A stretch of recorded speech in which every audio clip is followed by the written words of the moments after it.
I want to go to Congresswoman Cammack of Florida. Congresswoman, you know, you've been talking and warning about what's happening, with the migrant wave. New York City is the first clear example that they're going to have severe budget cuts to deal with it. I imagine while they're the first big city to acknowledge this, they won't be the last.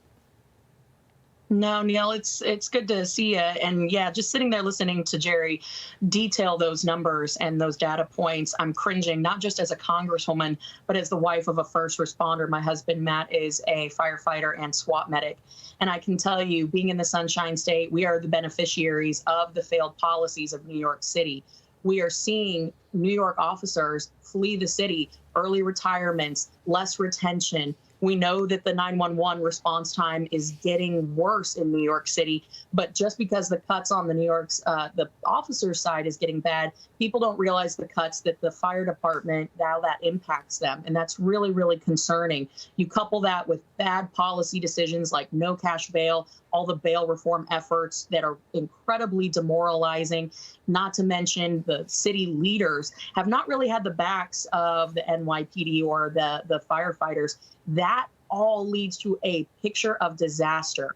And you have to ask, where are your priorities? If they're willing to spend $12 billion on illegals, which, by the way, would equate out to about $350,000 per officer, that just tells you where their priorities are. And it spells disaster. And I know I'm wondering, too, in the context of that, Congresswoman, I know everyone made a very big deal, and it is a big deal when the president meets with his counterpart in China.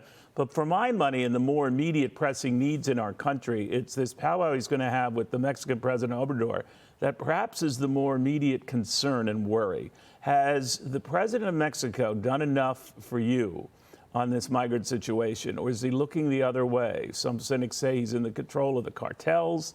They're calling the shots. And the fact is, he's just not into helping us on this. Well, yeah, Neil, I mean, you point out something that's pretty, it talked about in our circles, which is that Mexico has a major role to play in this, but we don't have an official policy when it comes to U.S.-Mexico relations. Furthermore, you have the Mexican president who calls out by name members of Congress who dare speak out about the crisis taking place on the southwest border.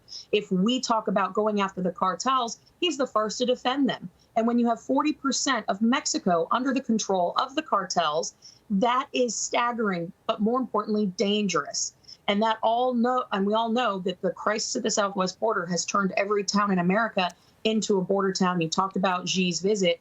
Not one mention of the 160 factories in mainland China that manufacture the precursors of fentanyl that is killing over 100,000 people in our country every single year, Neil. This all has ties and connections to Mexico, China, and the streets of New York are ground zero for what is happening in the geopolitical sphere. It's disturbing. It's dangerous. We've got to get this right. And shame on New York City and Mayor Adams for putting the illegal crisis above the needs of his officers. To all those New York PD officers, we have got your back, and you can always find a home in Florida. And again, we know that they have given us a congressional district. We're going to continue to see this mass exodus of officers out of New York City because they know that they just are not welcome. Congressman, thank you. That's the risk of being a sanctuary city.